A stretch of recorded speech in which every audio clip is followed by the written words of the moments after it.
තෙරුවන් සරණයි දේශප්‍රේමී පුරවැසියනි අද වෙනකොට අපි කවුරුත් දන්නවා අපේ මේ මාතෘ භූමිය ඉතාම අවාසනාවන්ත තත්ත්වයට පත්වෙච්ච අවස්ථාවකයි අද අපි ජීවත් වෙන්නේ. නිදහසෙන් පස්සේදී කිසි කෙනෙකුට නොලැබුණ විදිහේ වාර්තාවක් ලබා ගනිමින් මේ රටේ බලයට පත් කරගත්ත අපේ කාගෙත් කැමැත්ත යටතේ කරු ජනාධිපතිතුමා. ඒ වගේම නිදහසෙන් පස්සේදී කිසිම කෙනෙක් නොලබපු විදියට ඉතාමත්ම කෙටි කාලෙකින් කාගෙත් අප්‍රසාදයට ලක් වෙච්ච බහුතරයේ අප්‍රසාදයට ලක් වෙලා වාර්තාගත විදිහේ අප්‍රසාදයක් හිමි කරගත්ත පාලන කාල තන්ත්‍රයක් බවට පත් වුණා මේ ගත වෙච්ච පාලන සමය. එතකොට මේ යටතේ අපට රටට යාතියට අනාගතයට හිතක් නැති තත්ත්වයක් උදා වෙලා තියෙනවා කියන එක කවුරුත් කාටත් පැහැදිලි කාරණාවක්. එතකොට ඒක නිසා දැන් වෙනකොට රටේ ජනතාව පාට බැහැලා විශේෂයෙන් තරුණියන් දේශප්‍රේමීන් අද එක මිටට පක්ෂ පාට ජාති කුල ආගම් ભેද වලින් තොරව එක හඬකින් කවුරුත් කියා සිටින තත්ත්වය තමයි මේ රට අපිට ජීවත් වෙන්න දෙන එකම රට අපේ රට අපිට යන්න රටක් නැහැ. ඒක නිසා මේ රට තවදුරටත් විනාශ කරන්නේ නැතුව මේ රට තවදුරටත් කාබාසනීය කරන්නේ නැතුව මේ අපේ රට තවදුරටත් බටහිරට විකුණන්න කෑලි කොටස් වශයෙන් විකුණන්න යන්නේ නැතුව ඒ කරුණාකරලා මේ පාලනය කරන්න බැරි තත්ත්වය දැන් ප්‍රකට වෙලා ඉවරයි. ඒක නිසා මේක අත්හැරලා යන්න කියලා ගෝටා ගෝ හෝම් කියලා මේ විදිහට කියන තත්ත්වෙටමපත් වෙලා ඉවරයි. ඉතින් අපි මෙහෙම එතුමාට පාලකයාට ගෙදර යන්න කිව්වට ඒ වෙන්නම් ඔය පාර්ලිමේන්තුවේ ඉන්න කාටත් එකතු වෙලා පොඩි බැඳගෙන අකුලගෙන යන්න කියලා කිව්වටම මේ ප්‍රශ්නෙට විසඳුමක් නැහැ. ඒක නිසා අපි බුද්ධිමත්ව හිතන්න වෙනවා මොකද්ද අපිට මේ රට ගොඩනගා ගන්න කල යුතු දේ මොකද්ද අපි කල යුත්තේ කියලා.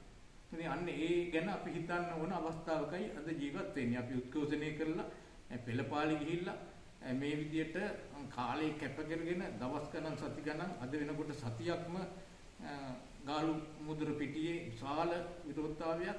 ඒකෝට මේවා දැක්වුවටම වැඩක් වෙන්නේ නැහැ. අපිට අනාගතයක් අරමුණක් සැලැස්මක් ඉදිරි දැක්මක් නැතුව කරන ඒවෙන් ඇති වැඩක් වෙන්නේ නැහැ. ඒක නිසා අපි ඒ ගැන සිතිය යුතු වෙනවා. අනාගතේ අපි කොහොමද මේ රට ගොඩනගා ගන්නේ? එහෙම හිතනකොට අපට හිතමු කියනවා නම් මේ රට සුරපුරක් මේ රට මෙහෙමකට සුරපුරක් මේ රට සුරපුරක් බවට පත් කරන අපේ රටේ තියෙන සම්පත් ටික හොඳටම ඇති. අන්න ඒ විදිහේ මේ සම්පත් උපයෝගී කරගෙන මේ රටේ තියෙන ණයබර නැති කරලා නැවතත් මිනිසුන්ට දෙපයෙන් හිටගෙන ඉන්න පුළුවන් වාසනාවන්ත පිම්බීමක් බවට පත් කරන්න පුළුවන්කම තියෙනවා. පැහැදිලිවම ඒක තියෙනවා. ඉතින් අන්න ඒ විදිහේ තත්ත්වයක් මේ රටේ නැවතත් ගොඩනගා ගන්න නම් අපි මොනවද කළ යුත්තේ කියන එක පිළිබඳව කොහොමද මේ තත්ත්වයට අපි රට ගොඩනගා ගන්න වෙන්නේ කියන එක පිළිබඳව හොයලා බලනකොට අපට එක පැත්තෙන් ලොකු සතුටක් ලැබෙනවා. මොකද දැන් වෙනකොට මේ රටේ උගත් බුද්ධිමත් රට ගැන හැඟීමක් තියෙන දේශප්‍රේමී බුද්ධිමතුන් උගතුන් විශාරදයන් විශේෂඥයන් එකතු වෙලා සාකච්ඡා කරලා දැන් වෙනකොට ඔය පක්ෂ දේශපාලනින් තොරව මේ රට ගොඩනගා ගැනීමේ උත්සාහයක යෙදෙමින් ඉන්න යුගයක් අවස්ථාවකයි දැන් අපි ඉන්නේ. එතකොට ඒ විදියට ඒ වගේ කණ්ඩායමක් එකතු වෙලා මේ රට ඉදිරියට අරගෙන යන්න අලුත් මුටමයක් මේ දේශපාලන පක්ෂ වලින් තොරව මේ කුජීත වෙච්ච මේ රටේ වත්කම් පැහැරගත්ත මේ වගේ චෝදනා තියෙන මේ අයගෙන් තොරව ගමනක් යන්න මේ රට නගන්න ක්‍රමයක් දැන් වෙනකොට සාකච්ඡා වෙමින් පවතිනවා, සකස් වෙමින් පවතිනවා. ඉතින් ඒ ක්‍රමේ තාමත්ම ඉක්මනින්ම අපේ ජනගත වීම තමයි අවශ්‍ය කරන්නේ. රටේ ජනතාවට ඒක ඒ වගේ පුංචි පණිවිඩයක් අපි දිය යුතු වෙනවා. අපට එක පැත්තකින් සුබ ආරංචියක් එක ඒ තුලින් අපට නැවතත් මේ රට ඉදා ඉස්සර තිබිච්ච මේ රටේ පරිපාලන ක්‍රම ආදර්ශයට අරගෙන ගන්සභා ක්‍රමය වගේ අවස්ථාවන් අපට විශේෂයෙන් වැදගත් වෙනවා. එදා ගන්සභා ක්‍රමෙ තිබිච්ච කාලෙදී ඒ ප්‍රධානියෙක් ගමේ ප්‍රධානියෙක් සැලකිතුවෙක් සම්භාවනීයෙක් තමයි මේ ගමේ පාරවල් හදන එක, ලිං පොකුණු හදන එක, ඒ කරන්න තියෙන දේවල් සියල්ලම එයා මූලික වෙලා කරගෙන ගියා. ඉතින්දී ඒයට වැටුපක් නැහැ, විශ්‍රාම වැටුප් නැහැ, නිලතල නැහැ, යාන වාහන නැහැ, කාර්යාල නැහැ. එයා ගෙදර ඉඳගෙන තමන්ගේ ගම, තමන්ගේ පළාත, තමන්ගේ ප්‍රදේශය වෙනුවෙන් කරන කැපකිරීමක්, සේවයක් හැටියටයි ඒ කාර්යය කළේ. අන්න ඒ වගේ ක්‍රමයකටයි අපි දැන් නැවතත් යා යුත්තේ.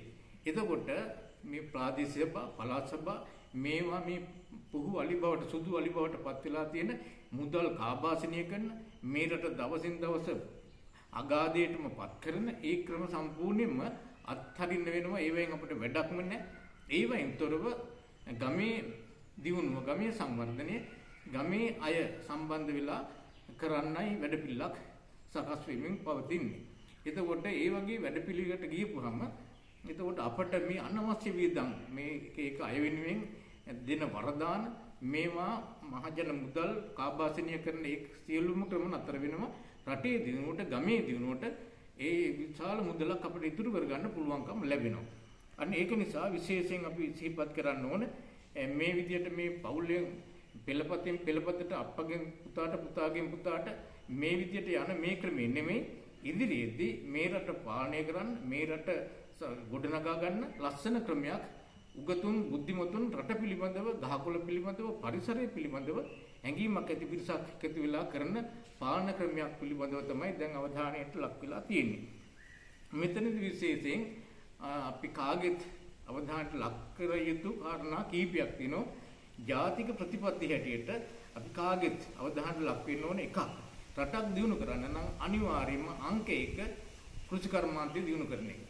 අපට ප්‍රධාන වශයෙන් ආහාර කියන එක හැම සත්වයකටම අත්‍යවශ්‍යයි ආහාර. ඒ ආහාර දැන් අපේ රටේ, මේ රට කියලා කියන්නේ හැම අතින්ම එළවලුද, සහල්ද, පළතුරුද මේ හැම දෙයකින්ම ස්වයංපෝෂිතව තිබිච්ච රටක් මේ රට. එහෙව් රට මේ රටේ කෘෂි කර්මාන්තය නැති කරලා, විනාශ කරලා හිතාමතාම කරපු දේවල් මේවා පිට රටින් නැව් පිටින් ඕවා ගේනකොට ඒ ඇයට කොමිස් නැවට හාල් පටවනවන්නත් ඉස්සෙල්ලා ඒ අයගේ ගිණුම් වලට කොමිස් ගිහිල්ලා ඉවරයි. ඒ වගේ පසුබිමක් ගොඩනගාගෙන ඒ රටවල ගොවියෝ පොහොසත් කරනවා, අපේ රටේ ගොවියෝ මහා මගට ඇදලා දමලා. මේ ක්‍රම සම්පූර්ණයෙන්ම නැති වෙන්න ඕන. මේ රටේ හැම නිෂ්පාදනය කරන්න පුළුවන් කෘෂි කාර්මික, එළවලු, පළතුරු ආදී හැම දෙයක්ම අනිවාර්යයෙන්ම හැම බින් අඟලකම ඒ දවස්වල අපි දන්නවා, අපි තහන් ලැබුණා අඩියෙන් අඩියේ වැඩියෙන් වගා කරමු කියලා මේ වගේ නොයෙක් නෙක් දේවල් එදා අහන්න ලැබුණා. ඒ ඔක්කොම වෙනස් වුණා 1978න් පස්සේදී. ඒක නිසා අපි නැවතත් මේ රට ජාතික ප්‍රතිපත්තියක් හැටියට කෘෂි කර්මාන්තයේ නංවාලීම අංග 1 බවට පත් විය යුතුම වෙනවා. ඒ වගේම ඒ කෘෂි කර්මාන්තය විනාශ කරන්න දැන් අද අපේ රටේ පවතින ක්‍රමය තමයි ගොවියෝ ණය වෙලා දස දුක් විඳලා වගාවක් කරලා අස්වැන්න කපනකොට පිට රටින් දේශපාලඥයෝ පිට රටින් ඒවම ගෙන්නනවා. ඒව ගෙන්නලා වෙළඳ පොළට දැම්මට පස්සේදී අර ගොවියන්ගේ වගා කරපු අස්වැන්න විකුණ ගන්න බැරි තත්ත්වයටපත් වෙනවා. නැත්නම් තුට්ටු දෙකට ඒව දීලයි ඒ මිනිසුන්ට අත පිහදාගෙන යන්න වෙන්නේ. මහන්සි වෙච්ච දුක් විඳපු ගොවියන්ට යන්නේම නැති කරන ක්‍රමයක් අද රටේ පවතින්නේ මේ දේශපාලඥයන්ගේ පුද්ගලික අවශ්‍යතාවයන් යටතේ. ඒක නිසා ඒ ක්‍රමයේ සම්පූර්ණයෙන්ම වෙනස් කළා කෘෂි කර්මාන්තය අනිවාර්යයෙන්ම දියුණුව කළ යුතු. ආහාර අතින් ස්වයංපෝෂිත කරන්න හරි පහසුවෙන් පුළුවන්. එළවලු, පළතුරු මේ හැම දෙයක්ම මේ රටේ නිෂ්පාදනය කිරීමට ක්‍රමයක් සැලසුම් කරලා තියෙනවා. එතකොට ඒ විදිහේ ඒවා කාටවත් මොන පාලකෙක් ආවත් මොනතරම් පස්සේදීවත් ඒ ක්‍රම විනාශ කරන්න බෑ. ඒක එහෙම ස්ථිර වශයෙන් යන්න ඕන.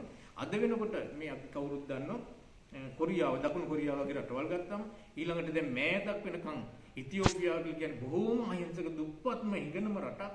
අද වෙනකොට ඒ රට හිතුවටත් වඩා ඉක්මනින්ම දියුණු තත්ත්වයටපත් වෙමින් පවතිනවා.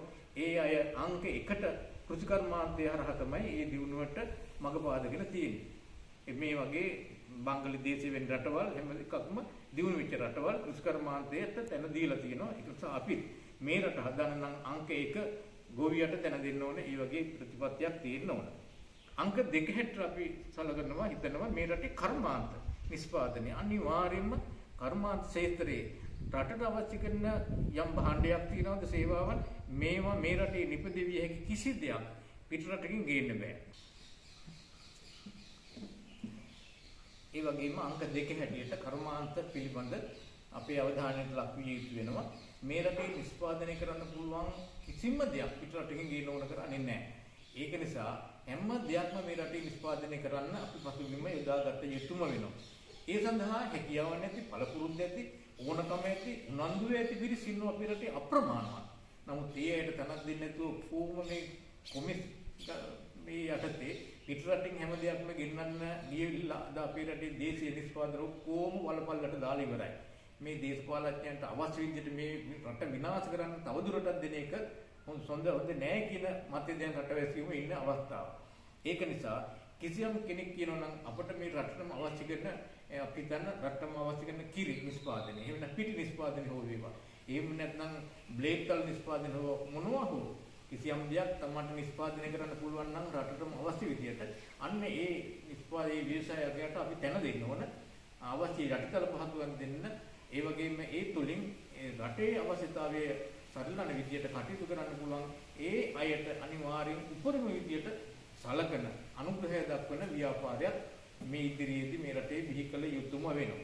එහෙම බිහි කළා ඒ අපේ රටේ නිෂ්පාදනය කරන්න පුළුවන් හැම දෙයක්ම නිෂ්පාදනය කරනවා. නිදුනකට ගත්තොත් දැන් බලන්න අල්ලපු රට ඉන්දියාව ජනාධිපතියන්ෙත් ඉන්දියාවෙම හදපු වාහනයක කාර්යය. නමුත් අපේ රටේ පාලකයෝ ගමන් කරන්නේ ලීටරකින් කිලෝමීටර් 5ක්වත් යන්න බැරි මහා පුදුම විශාල වීදමක් දරන පිටරටින් ගෙන්නගත්ත මේ වාහනවල මේ වගේ විශාල වීදම් කළ මේ යන වාහන දිහා බැලුවොත් ලක්ෂ 200 300 500 තරම් වටින වාහනවල මේ අපි අයට ගෙන්න ගන්න වාහන. ඒ ක්‍රම සම්පූර්ණයෙන් වෙනස් වෙන්න ඕන. ඒ විදිහට අපේ රටේ දේශීය කර්මාන්ත උසස් විදිහටම දිනු කරන්න ඕනේ. බැරිම දෙයක් විතරයි පිටරටින් ගෙන්නන්න බලාපොරොත්තු වෙන්නේ. ඒ වගේම මේ රට මේ අගාධයට යන ප්‍රධානම හේතුවකට අපි දකිනවා රටේ නීතියක් නැතිවීම. නීතිය පල්ලෙහා මට්ටමේ දුප්පත් අයට පමණක් සීමා වෙයි. ඒ ක්‍රමයේ සම්පූර්ණයෙන් වෙනස් වෙන්න ඕන. නීතිය ජනාධිපතිතුමා මැතිතුරු කියලා ભેදයක් නැහැ. හැම කෙනාම ජනාධිපතින් පටන් ගත්තම හැම කෙනෙකුම නීතියට යටත් පුරවැසියෝ වෙන්න ඕන. 1978 ඒ ජයවර්ධන මහත්තයා ගෙනාපු පනතින් ඒ විදියට දැන් අමාත්‍යාංශයක තිබිච්ච බලතල මුදල් පරිපාලනය පිළිබඳව බලතල තිබුණේ අමාත්‍යාංශ ලේකම්ට. එයා වග කියන්න ඕන. ඒ වගකීම 78 ඒ හදපු ව්‍යවස්ථාවෙන් පස්සේදී ඇමතිවරුන්ට ලැබුණා. ඒක නිසා මුදල් පරිහරණය කිරීමේ බලය ඇමතිවරු අතර ගත්තා. ඇමතිවරුන්ට ඕන විදියට ඒකට සහපොට ඇති වෙන විදියට එක විවිධ ව්‍යාපෘති බොළු ව්‍යාපෘති හඳුන්වා දෙමින් මුදල් ගසාගෙන කාපු එක තමයි 78 ඉඳලම සිද්ධ වුණේ. එතකොට අන්න ඒක නිසා ඒ විදියට කාටවත් ඇමතිවරුන්ට මුදල් ගහගෙන ගන්න බැරි විදියට අපි ව්‍යවස්ථාව වෙනස් කර යුතුම වෙනවා. එතකොට ඒ ඇමතිවරුන්ගෙන් ඒ විදියට මුදල් රටේ මුදල් ගහගෙන කාපු ඒ පිළිවෙත වෙනස් කරලා නැවතත් නිලධාරීන්ට ඒ මූල්‍ය පරිහරණය පිළිබඳ බලතල ඒ අයට දෙන්න ඕන. ඒ වගේම හැම කෙනෙක්ම නීතියට යටත් පුරවැසි බවට පත් කර ගන්න ඕන. ඒ ආකාරයෙන් ජනාධිපතිගෙන් පටන් ගත්තාම අගමැති ඇමතිවරු හැම දිනම නීතියට යටත් ගිලම් බවට පත් කිරීම අනිවාර්යයෙන්ම විය යුතු වෙන බොහොම ඉක්මනින්. ඒ වගේම විශේෂයෙන් අද වෙනකොට පාර්ලිමේන්තුවට යන මිනිස්සු මරාගෙන මැරීගෙන කෝටි ගණන් ලක්ෂ ගණන් කෝටි ගණන් මුදල් වියදම් කරගෙන පාර්ලිමේන්තුවට යන දඟලනවා. එතකොට මෙහෙම මේ අය දඟලන්නේ මොකක් නිසාද? එතෙන්ට ගියපුවම ඒ අයට ඕන තරම් සල්ලි ගන්න අවස්ථා දීලා තියෙනවා. මහජන මුදල් ගහගෙන කන වැඩ පිළිලා. ඒ යටතේ මේ අයට රටේ මිනිස්සු අනන්තවත් දුක් විඳින්දි මේ පිරිසක් වෙනුවෙන් පුදුම විදියට බලතල දීලා තියෙනවා. වරප්‍රසාද දීලා තියෙනවා. මේ බලතල වරප්‍රසාද සමාජ සේවයට ගියපු අයට මේ වගේ වරප්‍රසාද මුකුත් අවශ්‍ය කරන්නේ ඔක්කොම අයින් කරන්න ඕන. ඒ වරප්‍රසාද සියල්ලක්ම නැති කරන්න ඕන. මේ රට දියුණු කරන්න මේ මුදල් ආයෝජනය කරන්න ඕන. රටේ සංවර්ධනය. ඒ වගේම විශේෂයෙන් අපි සිහිපත් කළ යුතු වෙනවා වත්කම් පරීක්ෂා කිරීම. අපේ රටේ සිද්ධ නොවන නමුත් අත්‍යවශ්‍යම සිදු විය යුතු කාරණාවක් තමයි ජනාධිපතිගෙන් පටන් ගත්තම ඔය හැම දේශපාලඥයෙකුගේම වත්කම් පිළිබඳව සොයන්න වෙනවා. 1978 පස්සේ විශේෂයෙන් ඒ අය සතු වත්කම් ප්‍රමාණය. එතකොට මේ දැන් මයික් මෑත කාලේ කරපු දේවල් ඒ ආයෝජන ඒ අයගේ දිහා බලපුවම හදපු බංගලා නෙවෙයි රජ මන්දිර හදපුවම කරපු ආරම්භ කරපු ව්‍යාපාර මේ අය මේ මහා කෝටි ප්‍රකෝටි ගණන් වියදම් කරන් කොහෙන්ද මෙයාට සල්ලි ලැබුණේ. අන්න ඒක පිළිබඳව සොයන්න වෙනවා. වත්කම් පිළිබඳව පරීක්ෂණයක් නේ අවංක පරීක්ෂණයක් කරන්න ඕන. එහෙම කළා ඒ මහජන මුදල් ගහගෙන කාපුවා නැවතත් මහජනයාගේ යහපත වෙනුවෙන් වෙන් කරන්න වැඩපිළිවෙලක් කළ යුතු වෙනවා. එතකොට අපිට පුළුවන් බොහොම පහසුවෙන් මේ රට සංවර්ධනය කරනවා කියන එක බොහොම සුළු දෙයක්. මේ වගේ අනවශ්‍ය වියදම් මේ ගහගෙන කරන මහජන මුදල් ගහගෙන කරන ඒ ක්‍රමය නැති කළොත්. ඒ වගේම විශේෂයෙන් තවත් අපි අවශ්‍යයෙන්ම අපි අවධානය ලක්ව යුතු අංශයක් තමයි මේ මෙතියමතුරු එක එක අංශ බාර අරගෙන කටයුතු කරනවා. සියලු වරප්‍රසාද ලැබෙමින් විශ්‍රාම ආදී යාන වාහන පර්මිට් ආදී සියල්ලක්ම ලැබෙමින් කටයුතු කරලා අන්තිමට බැලුවම ආයතනයේ තිබුණට පල්ලෙහා මට්ටමට වටන. ආයතනයේ පාඩු ලැබුණ ආයතන කෝටි ගණන් පාඩු ලැබුණ ආයතන බවට පත් වෙලා තියෙනවා. නමුත් ඒ 135 වැටුප් ගන්න නිර්ධාරයි. කොහොම හෝ වේවා අපි ඉදිරියේදී මේ ඔක්කොම මේ අමාත්‍යාංශ දෙපාර්තමේන්තු සංස්ථා මේවට වගකීමෙන් වගකීම් බාරගත්ත නිලධාරීන් ඇමතිවරු ඇතුළු හැම දෙනාම අමාත්‍යාංශය පිළිබඳ පාඩුවක් වුණා නම් ඒ පාඩුවට වග කියන්නේ නෝය. අමාත්‍යාංශයේ ගන්නකොට තිබිච්ච තත්ත්වෙට හෝ නැත්නම් අවුරුද්ද අවසාන වෙනකොට ඒ අවුරුද්ද අවසාන වෙනකොට අමාත්‍යාංශයේ තත්ත්වෙ වැටිලා නම් පාඩු ලබනවා නම් ඒකට වග කියන්න වෙනවා ඒ ඇමතිට ඒ නිලධාරීන්ට. ඒ පාඩුව ඒ අයගෙන් අය කරගන්න ක්‍රමයක් අනිවාර්යෙන් තියෙන්න ඕන. අද ඒ මොකක්වත් නැහැ. පාඩුණක් කෝටි ගණන් පාඩු ලබන ආයතන බවට පත් කළත් ඒ අයට කිසි ගණනක් නැහැ. ඒ අය නීතියත් යටත් නැහැ. ඒක නිසා මේ මහජන මුදල් ගහගෙන කරන වැඩපිළිවෙල ඒකත් උත්තර කරන්න ඕන. හැම නිලධාරියෙකුම මේ ආයතනය පාඩු කළා නම් ඒ වගකීම් දරන අයගෙන් ඒ පාඩුව අය කරගන්න එක. ඉදිරියේදී ඒක අනිවාර්යයෙන්ම විය යුතු කාරණාවක් වෙනවා. ඒ වගේම හත්වෙනි කාරණාව හැටියට මම විශේෂයෙන් සිහිපත් කරන්න ඕන අපේ රටේ මහජන මුදල් මේ රටට ආයෝජනය කළ යුතු මහජන මුදල් ඩොලර් ආදී ඒ වගේම විවිධ වටිනා සම්පත් අපි දන්නවා දැනනකොට බොහෝමයක් පිටරට අරන් ගිහිල්ලා. පිටරටවලට අරන් ගිහිල්ලා තියෙන්නේ අප්‍රකට කොහොම හරි මේ අය අප්‍රකටව පිටරටවලට අරන් ගිහිල්ලා විවිධ රටවල ආයෝජනය කරලා තියෙනවා. විවිධ ආයතන ආරම්භ කළා. දැන් ඒ ලොකු ව්‍යාපාරික බවට පත් වෙලා ඉන්නවා. ඒක හොඳයි ව්‍යාපාරයක් පත් කළාට ආරම්භ කළාට කවන්නේ. නමුත් ඒ අයට අපේ රට ගැන හැඟීමක් නැති මේ අපේ රටේ මහජන මුදල් ගහගෙන මේවා අප්‍රකටව රටින් අරගෙන ගියපු ඒ අයගේ මුදල් පිළිබඳව අපි සෙවිය යුතුම වෙනවා. එතකොට ඒ මුදල් කොහොමද මේ රටින් පිටරට අරගෙන ගියේ? ආරක්ෂක අමාත්‍යාංශයේ බලපත්‍රකින් තොරව කිසි කෙනෙකුට මුදලක් අරගෙන යන්න බෑ. එතකොට එහෙමනම් ආරක්ෂක අමාත්‍යාංශයේ ලේකම් එකට වගේ කියන්න ඕන. කවුද අරගෙන ගියේ? කොච්චර මුදලක් අරන් ගියාද? කවද්ද අරන් ගියේ? මේව හොයන්න ඕන. එකක් අපහාසා මේව සොයන්න ඕන. එහෙම හොයලා ඕම් පිටරට ගිහිල්ලා ආයෝජනය කරපු ප්‍රමාණය කොච්චරද? ඒවයි වත්කම් කොච්චරද? මේවා බලන්නම වෙනවා. මේ මහජන මුදල් මේ මිනිස්සු එදා වෙලා කන්නේ නැතුව දැන් අද දවසකට එක වෙලා කන්නේ නැති මිනිස්සු ලක්ෂ ගණනක් සිටින්දි අපේ මුදල් මේ වගේ පිටරටට අරන් ගිහිල්ලා දැන් උගන්ඩා වගේ රටවල කළු සල්ලි වලින් පුළුවන් ඕන දෙයක් කරන්න මේ රටේ නිදහස තියෙනවා, නීතිය තියෙනවා. ඒක නිසා මේ රටේ සල්ලි ඔය විදියට අරගෙන ගිහිල්ලා ඒවයි මහා ව්‍යාපාර පටන් ගත්ත අය ඉන්නවා. අන්න ඒ අය පටන් ගත්ත ව්‍යාපාර සඳහා අයට මුදල් ලැබුණේ කොහොමද?